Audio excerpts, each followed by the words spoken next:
Next problem question, if L of 2 root t by pi is equal to 1 by p power 3 by 2, then show that L of 1 by root t pi is equal to 1 by root p అన్నాడు.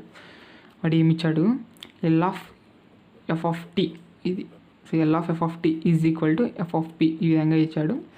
Then show that L of 1 by root t pi is equal to 1 by root p అన్నాడు. ఇది చూపించేద్దాం. Okay, so చూపించేద్దాం. చూడండి, ఇక్కడ చూస్తానే ఈ విధంగా ఉందంటే మీకు ఐడియా రావాలన్నమాట. ఇప్పుడు ఇలాగే ఎగ్జామ్కి ఇచ్చాడు అనుకుందాం, ఇప్పుడు ఎలా సాల్వ్ చేస్తారు, ఇది అసలు ఎలా గుర్తుపడతారు ఫస్ట్ ఇది.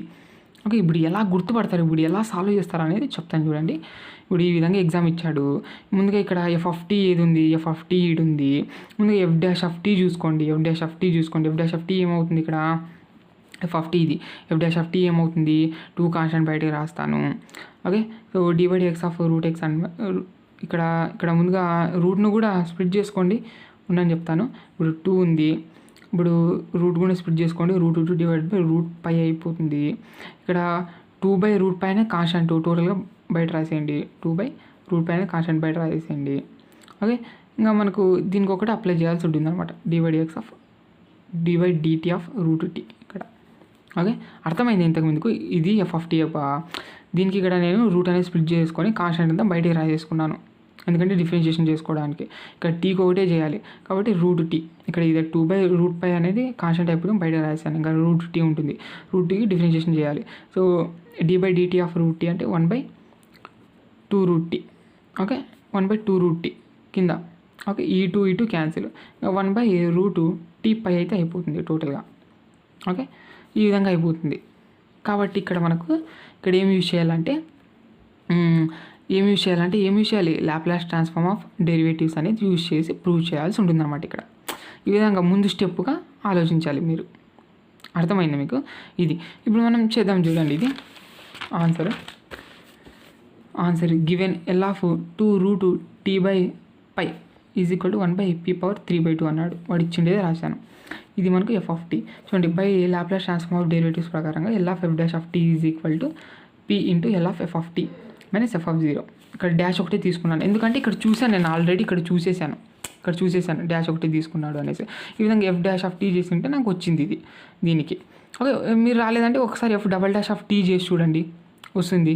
లేకుంటే F triple dash of t చూడండి, వస్తుంది. ఆ విధంగా మీరు కొంచెం స్టెప్స్ అనేసి చేయాలి ముందుగానే. ఓకేనా, మీరు ఇంత కాంప్లికేట్గా ఏం అడగడు, మామూలుగా అడిగేస్తారులేండి. మీరేం భయపడాల్సిన అవసరం అయితే ఏం లేదు.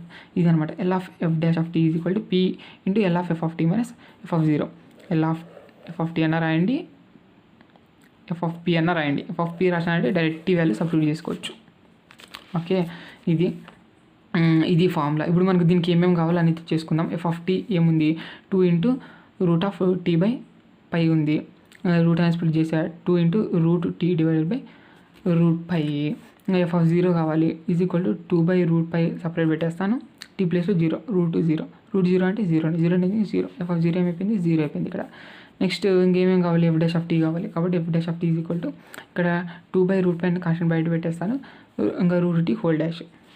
ఓకే, ఇంకా మనకు తెలుసు రూట్ టీ హోల్ డాష్ అంటే మనకు తెలుసు 1/2 రూట్ టీ.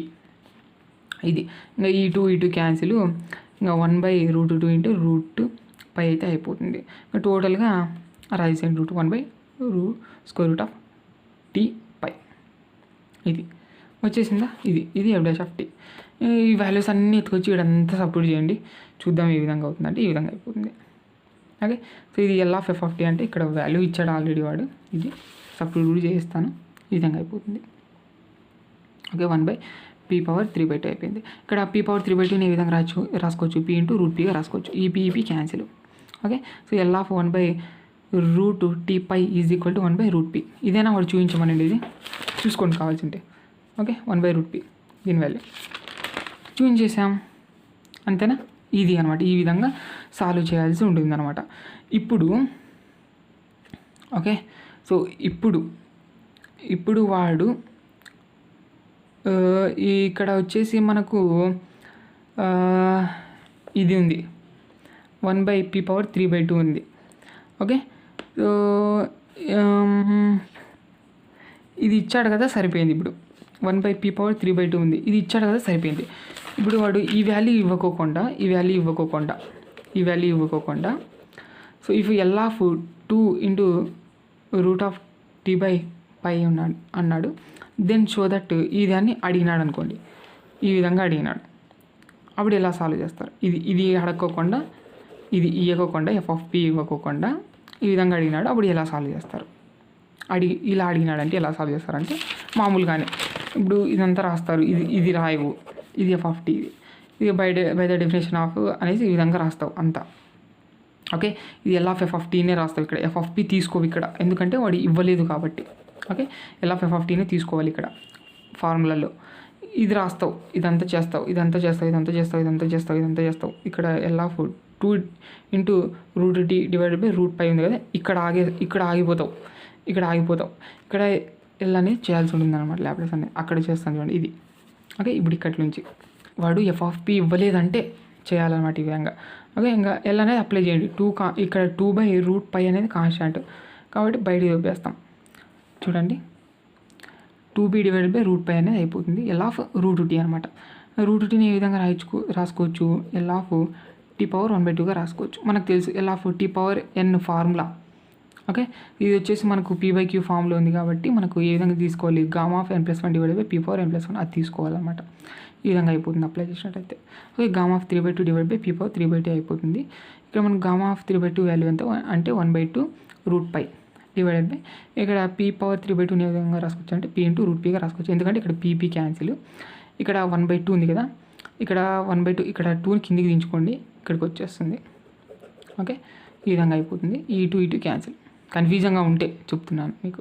ఓకే, ఇంకా √π క్యాన్సిల్, 1/√p అయిపోయి. అంతేనా? అదేనా దీని వాల్యూ చూసుకోవచ్చు మీరు కావాల్సింటే. ఓకే, అంతే, ఈ విధంగా చేయాల్సి ఉంటుంది. ఇది ఇంకా f(p) ఇవ్వలేదంటే చేయాల్సి ఉంటుంది ఈ విధంగా.